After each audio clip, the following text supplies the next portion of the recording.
Hello, my Aloha tribe, and welcome to the Aloha Perspective. Happy Wednesday. It is Wednesday, Self-Care Wednesday.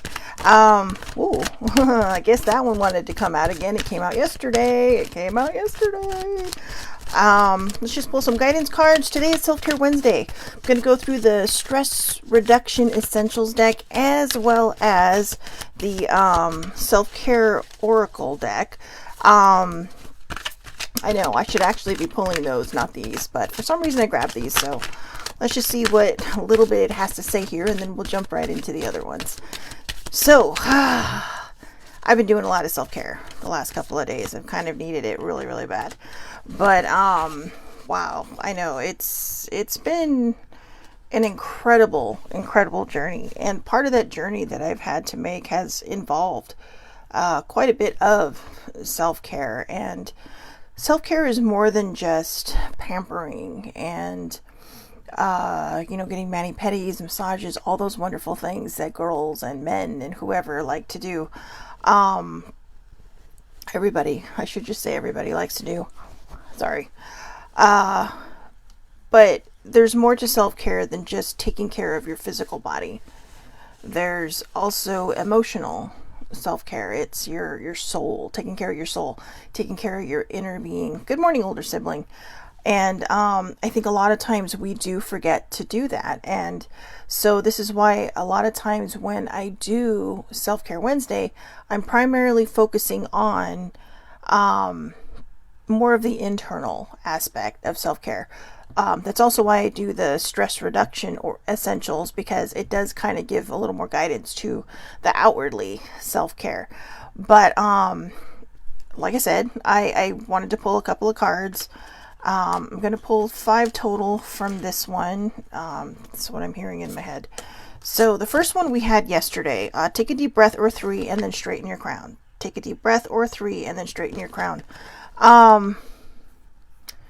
I think a lot of times we kind of get knocked off our perch, right? We're not really sure what to do. Sometimes we might just be overwhelmed and feel like we're going in like 1,000 directions. So sometimes we need to stop and take a deep breath and remind ourselves who we are, what we are made of, and what really our purpose is here. And I know a lot of times we're not really sure what our purpose is.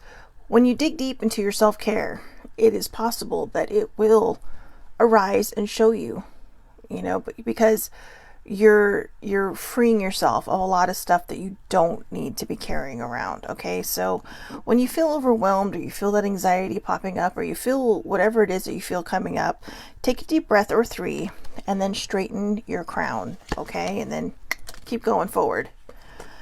Hang around people who bring you joy and value what you bring to the table. I love this card. Good morning, Lori. Hang around people who bring you joy and value what you bring to the table. How cute is this card? This is my favorite card. That's another good part of self-care, is being around people who make you feel good about yourself, right? Who make you feel like you do bring something to the table. You don't want people who are just going to sit there and beat you down. Sometimes it's hard to walk away from those people, or who ignore you or don't make time for you or whatever. A lot of times we just, we think, oh, well, I got to stay because blah, blah, blah, whatever reason, right? But your mental well-being and your health and self-care is dependent on the choices you make in life. It's dependent on how you how you choose to view things. Not always easy, right? Monday I fell apart. I surrendered my power and I forgot to choose happy.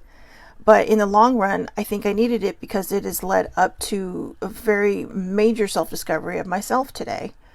And, without that, thank you, Lori. She's so sweet.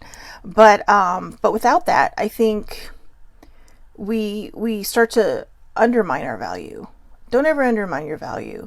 Whoever you are, whoever's watching this, if you are catching this message, you're very valuable and you bring a lot to the table. And if people don't see that, then maybe it's time to reevaluate where you stand with your people. And maybe it's because you don't speak up. Maybe you need to speak up. Maybe you need to be seen. I think a lot of times we don't think we bring anything to the table. And that can actually hinder us as well. So that's why I say reevaluate, because it may not be the people. It could very well be you. And I know that's me sometimes. Sometimes I don't speak up enough. A lot of times I just figure, well, it's not important, or no one's going to care, or no one wants to hear my issues, or no one wants to hear my problems, but I'll be there for everybody, right? Sometimes I think we all feel that way. We all kind of get inside of our own heads and think, well, I don't add. You do add. And you need to remember that. You need to remind yourself of that. All right. Oh, we had this one yesterday too. Rome wasn't built in a day. Okay. Rome wasn't built in a day. My takeaway from that is stop trying to make things happen like that. And by that, I mean, if you're on a self-care, journey, if you were on a health journey, if you were on a mental wellness journey, it doesn't happen overnight. And, if you think it does, that's probably why it doesn't stick.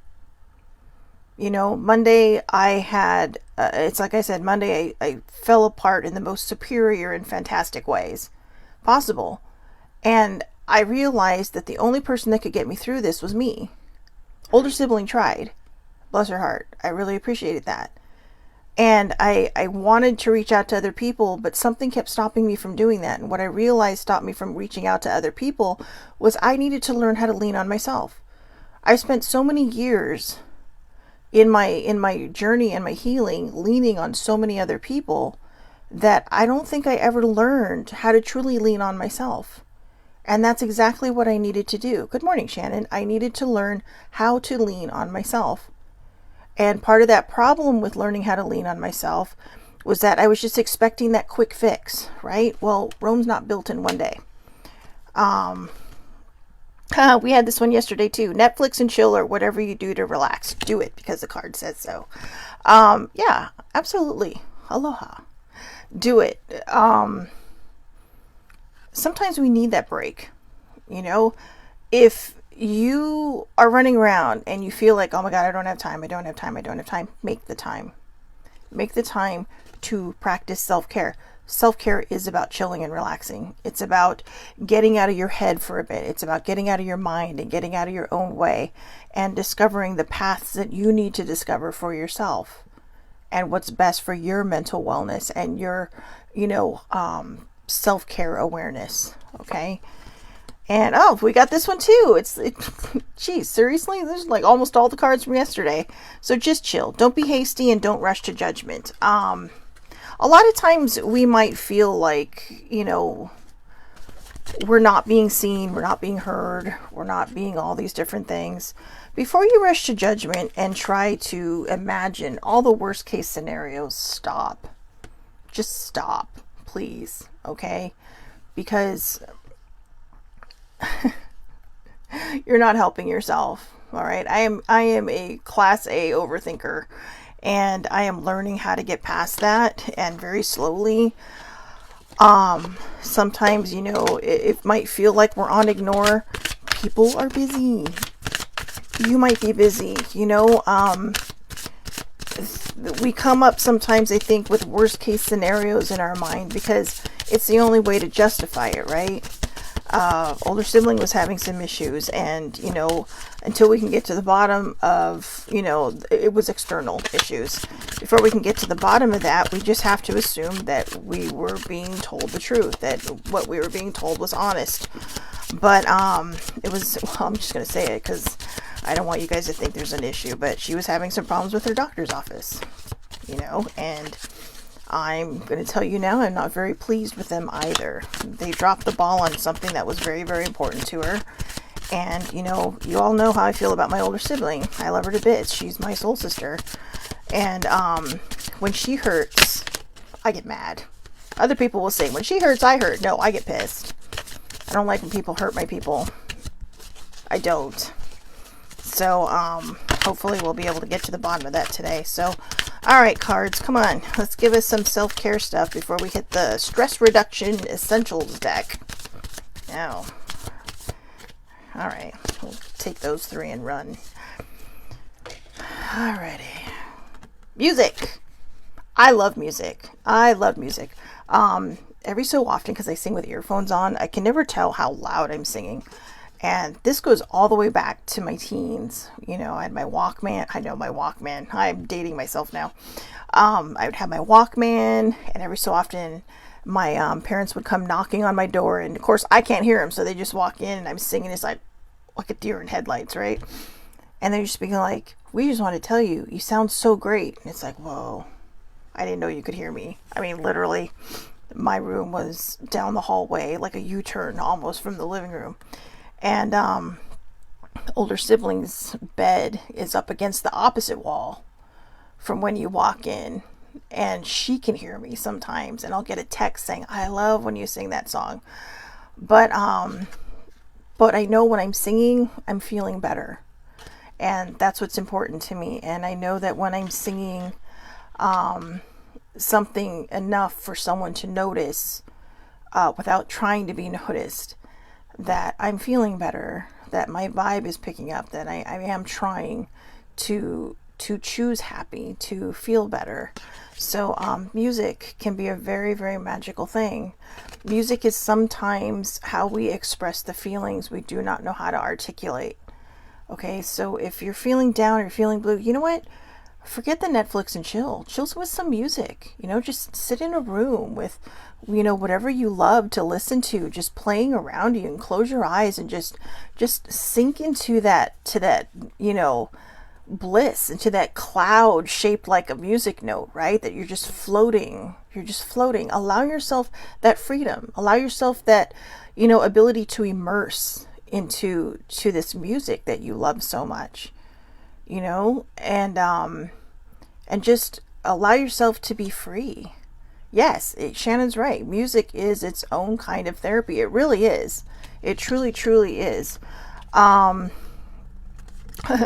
Right after I say that, watch a movie. Okay, well, when you're done listening to music, watch a movie. And, you know, that can be good too, because you're also immersing, right? Read a book, watch a movie, listen to music. Do the things that help you get out of your head for a while, that help you get out of your mind for a while. And you know, sometimes when we're actually, you know, reading a book or watching a movie or even listening to music, sometimes whatever it is that's bothering us has a tendency to, you know, like maybe you just randomly say, well, I'm going to listen to this song. I'm going to start my playlist with this song. And it might actually be a song. I'm sorry. I had to laugh. Shannon literally said, hey, you could watch a musical, kill two birds with one stone. Absolutely. Absolutely. There are fun ones. There are dramatic ones. There are funny and dramatic ones. You know, there's ones that have lots of meaning to it. Don't pay attention to the fact that the music and the dancing, like everybody knows the lyrics, right? And where the hell is the music coming from? Or how does everybody know the choreography? I love musicals, but that is those are the questions that have haunted me since I was a child.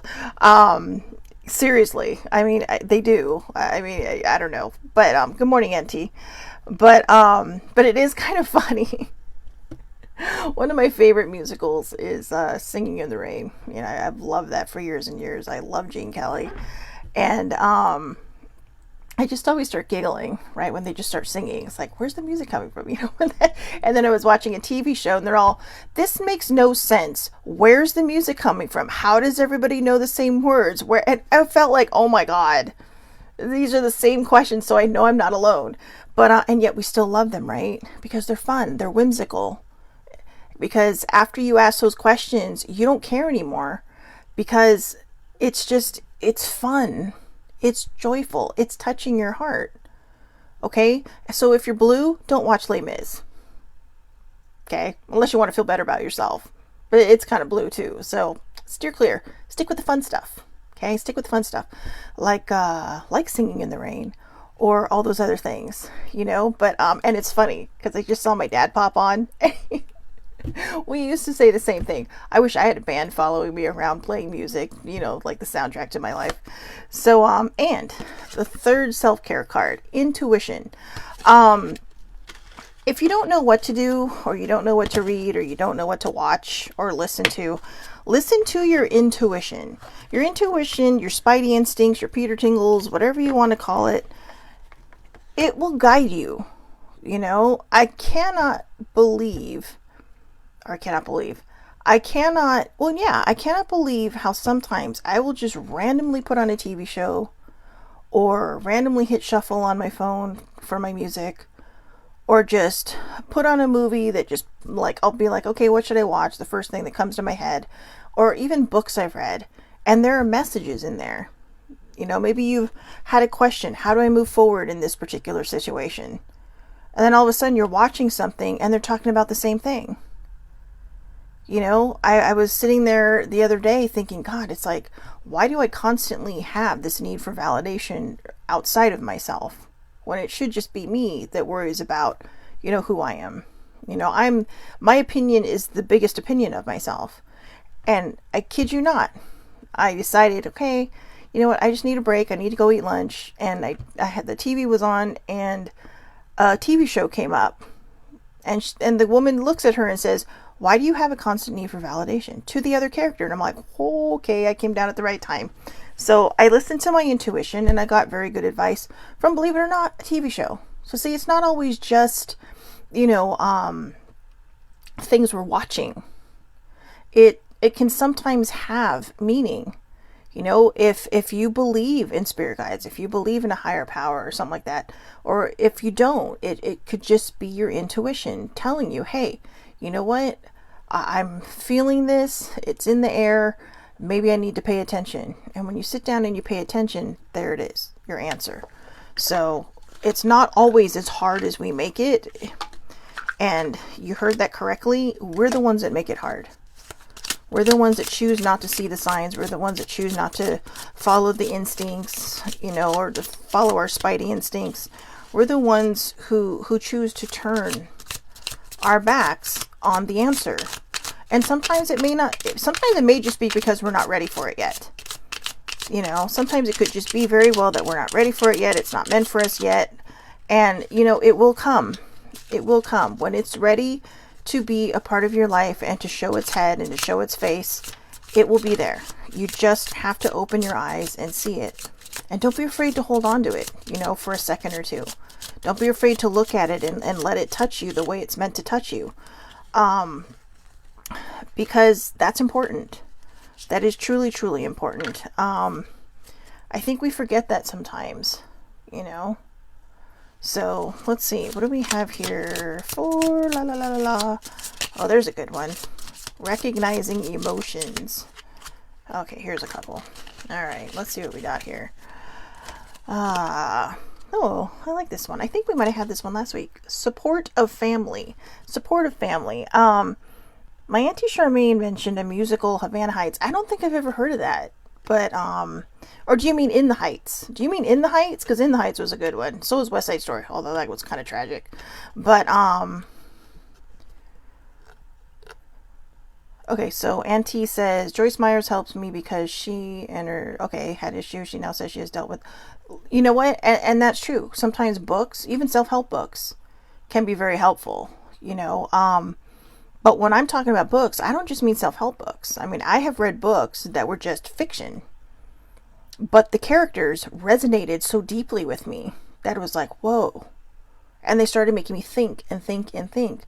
Like, oh, maybe this is why, you know, sometimes these weird, you know, like I take the wrong move or make the wrong move in certain situations or say the wrong things because, you know, something's trying to come up and out to heal itself. So supportive family. Families are an amazing support resource. To have them there for us when we are in need is such a gift. Your family, whether biological or chosen, is a community and a safe space. Self-care practice. When you begin to feel overwhelmed, slow down and refocus on you. Push yourself to think about a beautiful, positive moment with your family or friends. Smile. Recalling positive memory helps us to remember that everything is really okay and puts things in perspective.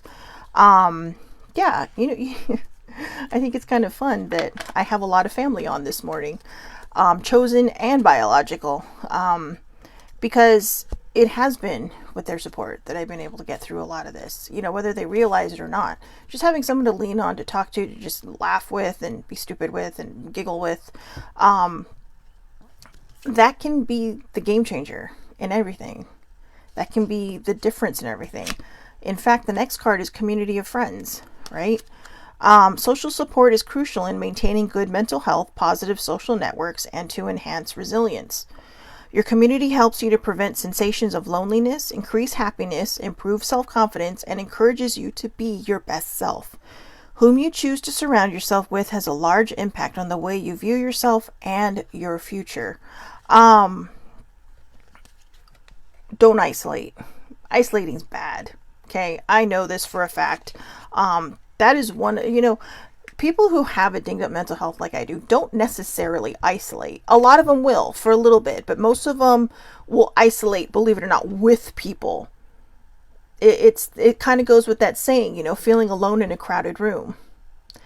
I tend to isolate, and which is, I told older sibling, I said, I've always either lived with my parents or had roommates or lived with, a significant other. And I said, I've never lived alone. And, I always thought, God, it would be so cool and this and that.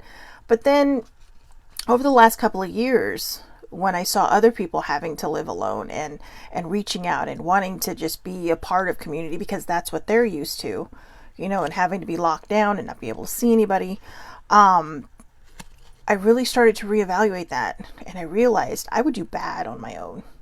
And I know a lot of people would say, no, you'd be fine. I literally think I'd be bad on my own because I am very self-sufficient when it comes to being by myself.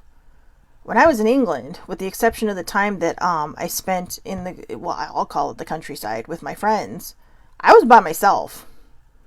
It was me, just me.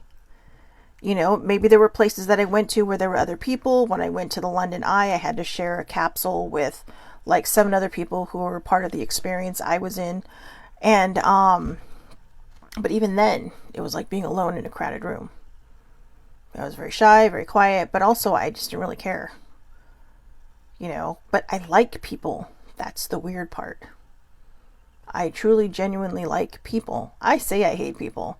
Like, I'm all lovey-dovey when I'm on this. You put me behind the wheel of a car and I hate everybody. Sometimes even the people in the car with me. I'm just kidding, I don't. But no, seriously, I hate everybody on the road. It's like Dr. Jekyll and, Mr. Hyde kind of a deal. Well, not always, but a lot of times.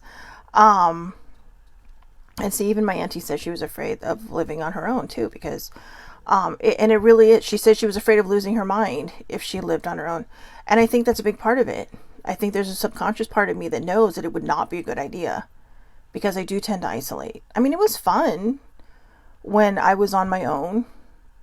But when I got home, I thought, gosh, I have all these memories. It's so fun to talk to people about it. But there was no one to talk to with, no one to talk with about it because I was by myself. I didn't have anyone to share those memories with except for my friends in the countryside. And I'm grateful that one of the places I've always wanted to see, and since I was a child, I did have a friend there.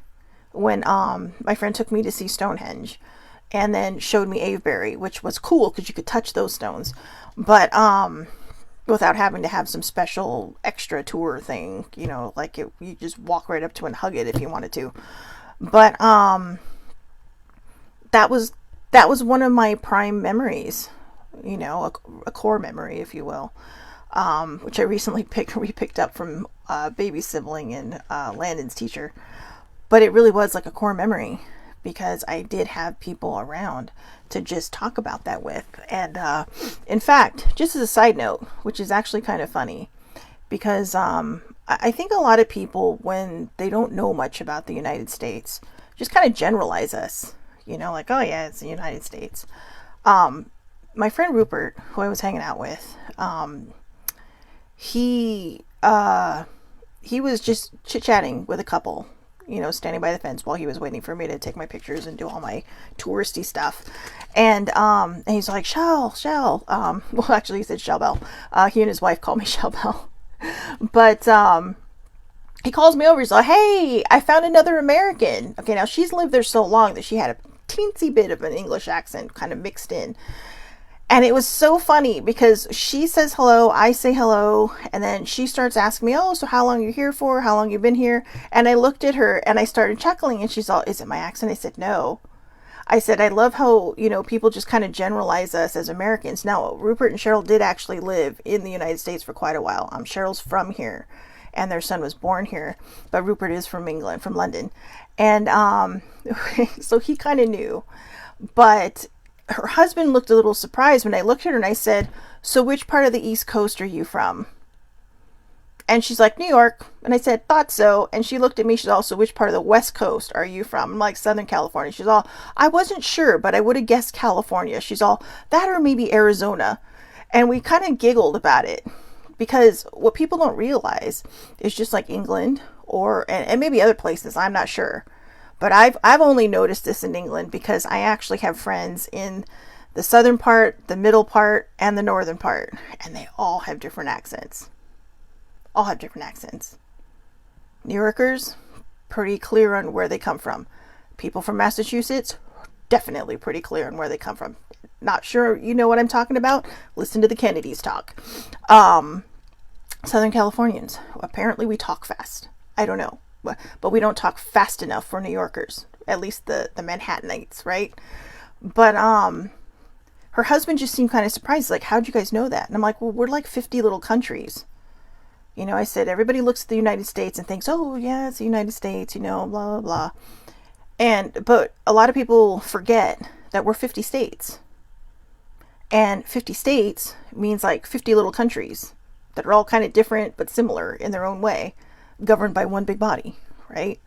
And even she said, and even Rupert said, God, I never really thought about it that way. It's like 50 little countries, but we really are. We're like 50 little countries. And in our own way, we're all unique in our own different ways. Even Southern California and Northern California can be very, very different in, how we are.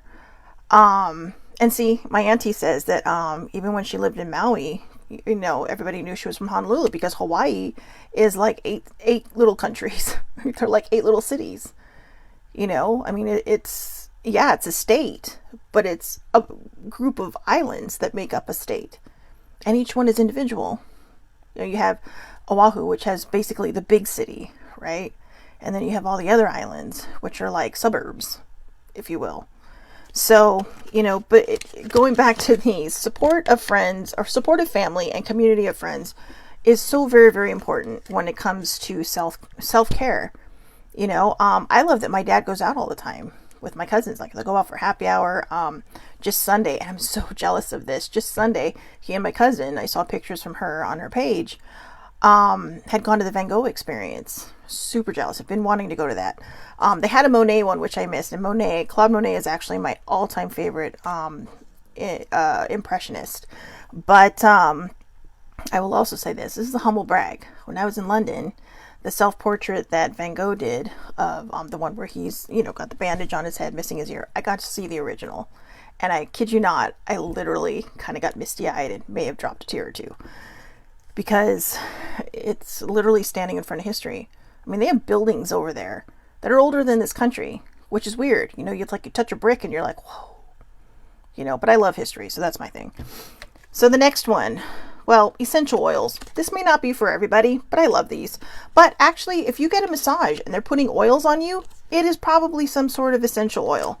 So, you can burn these in those little, I'd show you mine, but I actually have stuff in it because I don't use it as that anymore because I have pets. But you could burn essential oils. You could use the ones with the little reeds that go inside of the bottle, which actually, if you have pets, might actually be better. If you are going to burn essential oils in one of those little, containers where you fill it with a little bit of water and then the oil itself, and then let the candle kind of do its thing, be careful if you have pets, okay? Be careful with essential oils around pets. We found this out the hard way, sibling and I, when Lily got sick, because cats are like, lavender is poison to them. And my poor kitty, I used to spray myself with lavender every morning. My poor kitty would traipse into my room. We'd spend time in the morning. It was soaking in through her pads. Okay, so very, very dangerous. Essential oils can be deadly to your pets, just like plants can be deadly to any of your pets. So, use caution.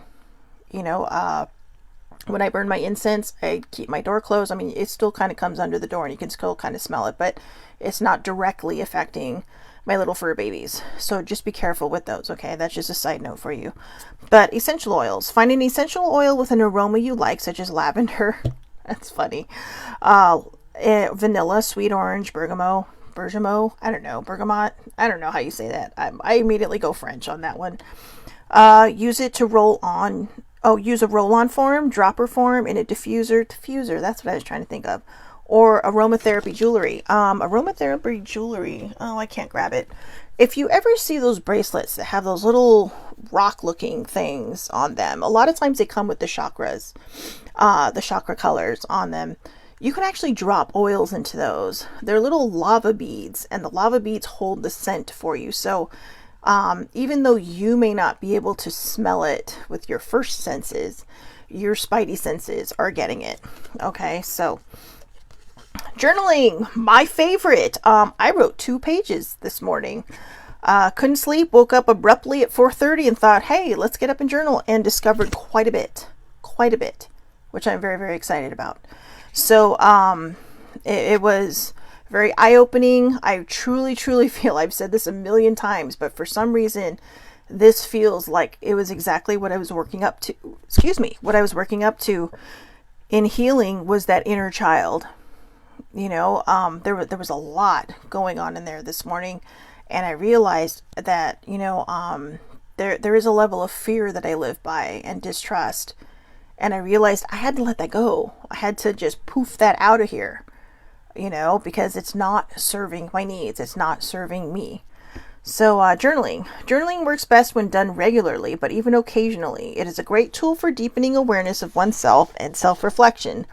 It is especially useful when used to pre-pave positive emotions and practice gratitude.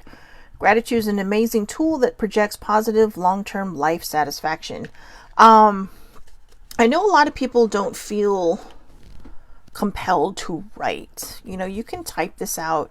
You can do voice notes on your phone if you want, as a form of journaling. But journaling for me is very therapeutic. And I do love to write, so I realize that's not everybody's thing.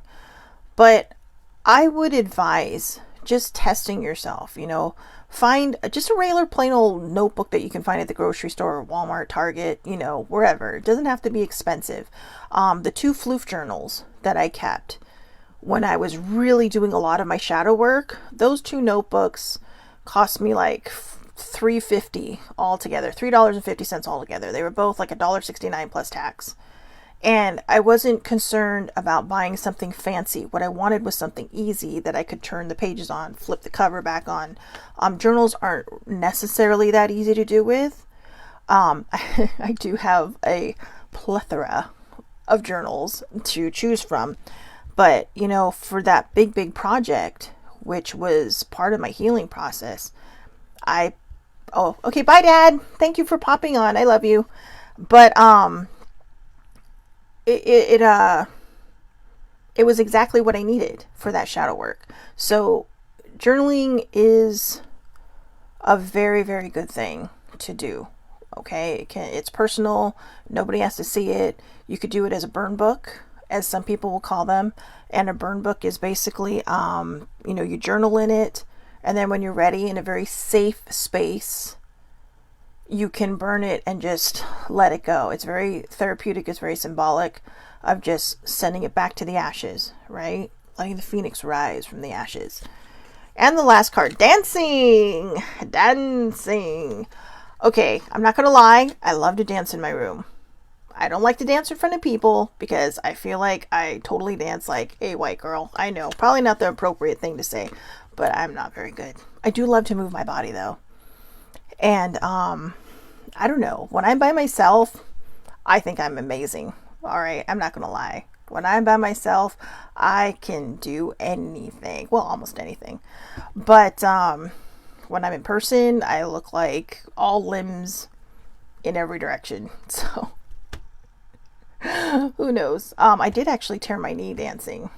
That's how I got my knee injury, was from dancing. Funny enough, the doctor knew too. I used to love to do my own choreography when I was growing up. That believe it or not, that may have actually been one of the things I always wanted to do, but it wasn't high on my priority list. But being a choreographer, dancer, or something like that, but just never got around to it, and never had the confidence for it because I just, never did. But yeah, when so I actually, okay, so here's the Shelly secret. When I tore my knee, I actually told people I did it Taibo dancing, or Taibo workout, right, with that Billy Banks thing.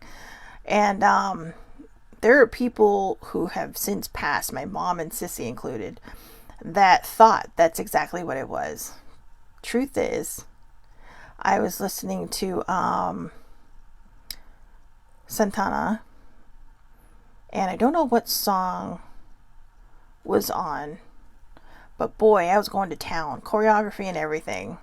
And then all of a sudden, and this is years, right? Years and years of just, being hard on my knees, and because just choreography, right? And bam, went right over like a tree, and I could not move. I could not get up. I ended up, because it was still so early in the day, I needed bandages. I was at my parents' house visiting them. It was raining outside, but I needed crutches and I needed bandages stat. And like I said, it was only about noon. I had gotten there kind of early and just threw on the music and all that. Took me a while to get up. Then I found a pharmacy that had all these things, which they lied. They did not. So I had to go to the other pharmacy. Meanwhile, my parents live up 15 steps, I believe, because they are on the top floor of their condos, but it's only the second from the street level. It was raining, as I mentioned, and I drove a stick shift at the time. That's right. All good times. So if you think you can't make it through certain things, power through, because you can do it. If you put your mind to it, you can do it.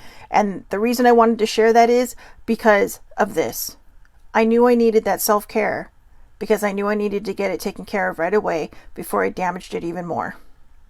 Now, it turns out I had torn one ligament about halfway, and I tore my MCL 3/4 of the way, and my ACL half the way. So my knee was like a joyride on my kneecap, or my kneecap was like a joyride on my knee. But boy, that hurts when it pulls. But the point is, I knew I needed, I can say now that subconsciously I knew I had to have this taken care of.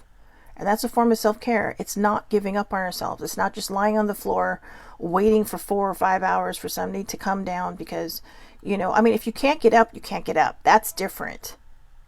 But in this case, I knew I had to, but I had to fight through that pain. And sometimes in order for us to find that self-care and what works for us, we're going to have to work through that pain. We're going to have to push through things that we don't want to push through. We're going to have to revisit things that we don't want to revisit because we pushed them down and we never dealt with them. And until you do deal with them and you push through and heal them, they're going to keep coming up. They're going to keep haunting you. And you may not realize it. It may be very subconscious. It may come out in different forms. Like maybe you become angry. Maybe you isolate. Maybe you become sad and you don't know why. Something might trigger you. This is why we have to focus on emotional self-care. Because if we don't heal the things that hurt us, if we don't take care of ourselves, we're going to struggle in the long run. So, as far as dancing goes, if you ever need a good laugh, peek through my window, because when I dance, like I said, in my mind, I look like Beyonce. To the world, I probably look like Weird Al. But, but it's worth it because it's fun, right? So, I hope everybody has a wonderful, wonderful day. Please, please, please remember, self-care just isn't about the physical outward parts of self-care. Self-care is also very internal. It is very emotional. It can really help you find your healing path, and it can help you not feel overwhelmed and stressed. Take the time that you need to take care of you, because you're important. You're very, very important, and you're amazing. Anybody watching this, okay, you're awesome. You're worth it. You are enough. And you have to remind yourself of that. And sometimes we forget that. And when you do forget that, remember, right here, every Wednesday, Self-Care Wednesday, we talk about this stuff. So again, you are worth it. You are enough. And you are amazing. All right. I hope everybody has a wonderful, wonderful day. Please take care of yourselves. I will see everybody back here tomorrow. Things to think on Thursday. I'm so sorry my face is itchy today. I think it's this piece of hair. Things to think on Thursday, 8:30 a.m. Pacific Daylight Time. Facebook Live. It is public. Shelly Marie Lucas. Anybody can watch. I do upload these to YouTube right after, so you can catch it there, the Aloha Perspective with Shelly Marie Lucas, or on Twitter under GoalieFan1973 or Shell Bell's Quest. All right. Thank you so much for watching. I hope everybody has a wonderful day. Take care of yourselves and practice that self-care. Have a wonderful day.